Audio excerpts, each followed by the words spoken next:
മാംസ്യവും വിറ്റാമിനുകളും ധാതുലവണങ്ങളും നാരും അടങ്ങിയിട്ടുള്ള വളരെ പ്രാധാന്യമുള്ള ഭക്ഷണ പദാർത്ഥമാണ് കൂൺ.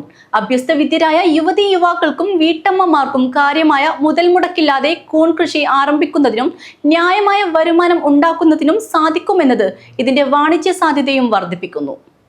ഹരിതരഹിതമായ സസ്യങ്ങളിൽ ഉൾപ്പെടുന്ന ഭക്ഷ്യയോഗ്യമായ ഒരു വിഭാഗം കുമിളുകളുടെ മാംസങ്ങളായ പ്രത്യുൽപാദന അവയവമാണ് കൂൺ. മാംസബുക്കുകൾക്കും രുചിയേറിയ ഒരു ഭക്ഷണ വിഭവമാണിത്. ഓരോ വർഷം കഴിയുന്തോറും പ്രകൃതിയിൽ നിന്നുള്ള കൂണിന്റെ ലഭ്യത വളരെ കുറഞ്ഞു വരികയാണ്. അപ്പോൾ കൂൺ കൃഷി വ്യാപകമാക്കിയാൽ മാത്രമേ നമുക്ക് ആവശ്യാനുസരണം ഉപയോഗിക്കാൻ സാധിക്കൂ. മറ്റു കൃഷികളെ അപേക്ഷിച്ച് കൂൺ കൃഷി ചെയ്യാൻ വളരെ കുറച്ച് സ്ഥലമേ ആവശ്യമുള്ളൂ. സൂര്യപ്രകാശം ആവശ്യമില്ലാത്ത കൂൺ കൃഷി നമ്മുടെ നാട്ടിലെ തൊഴിലില്ലായ്മ കുറയ്ക്കുവാൻ ഒരു പരിധിവരെ സഹായിക്കുകയും ചെയ്യും. ഇത് ഒരു തൊഴിലധിഷ്ഠിത വ്യവസായമാണ്.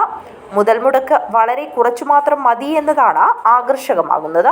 കൂടാതെ നിശ്ചിത അളവ് മാധ്യമത്തിൽ നിന്നും യൂണിറ്റ് വിസ്തൃതി സ്ഥലത്തു നിന്നും ഏറ്റവും കൂടുതൽ ഉൽപാദനവും കൂൺ കൃഷിയുടെ പ്രത്യേകതയാണ്. കൂൺ കൃഷിക്ക് മറ്റ് കൃഷികളിൽ നിന്നും ലഭിക്കുന്ന ഉൽപ്പന്നങ്ങളായ വൈക്കോൽ, കരിമ്പിൻ ചണ്ടി, തവിട്, അറക്കപ്പൊടി, ചകിരിച്ചോറ് മുതലായവയാണ് ഉപയോഗിക്കാറ്. നമ്മുടെ കാർഷികാവശിഷ്ടങ്ങളും വ്യാവസായികാവശിഷ്ടങ്ങളും മണ്ണിൽ ലയിച്ചു ചേരാൻ കാലതാമസം ഉണ്ടാകുന്നു. അതിനെ ഒരു കൂൺ കൃഷിക്ക് മാധ്യമമാക്കിയാൽ അവ വളരെ വേഗം മണ്ണിൽ ലയിപ്പിക്കാൻ പാകമാക്കും. കൂട്ടത്തിൽ കൂൺ എന്ന പോഷകസമൃദ്ധമായ ഒരു ആഹാരവസ്തു ലഭ്യമാവുകയും ചെയ്യും. കൂണുകൾ പ്രകൃതിയിൽ സ്വമേധയാ വളരുന്നുണ്ട്. വർഷകാലത്തിന് മുമ്പുള്ള പുതുമഴ ലഭിക്കുമ്പോൾ വനപ്രദേശങ്ങളിലും ജൈവാംശം ധാരാളമുള്ള പറമ്പുകളിലും കൂൺ ഉണ്ടാകുന്നു. പ്രകൃതിയിൽ ഉണ്ടാകുന്ന കൂണുകൾ നിശ്ചിത സമയത്ത് കണ്ടെത്തി പറിച്ചെടുത്താൽ മാത്രമേ നമുക്ക് ഉപയോഗിക്കാൻ സാധിക്കുകയുള്ളൂ.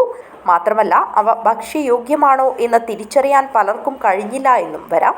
വർഷങ്ങളായി പിലിക്കോട് ഉത്തരമേഖല പ്രാദേശിക കാർഷിക ഗവേഷണ കേന്ദ്രത്തിലെ പ്ലാന്റ് പാത്തോളജി ആൻഡ് മൈക്രോബയോളജി വിഭാഗത്തിന് കീഴിൽ കൂൺ ഉൽപാദന യൂണിറ്റും കൂൺ വിത്ത് ഉൽപാദന യൂണിറ്റും പ്രവർത്തിച്ചു വരുന്നുണ്ട്.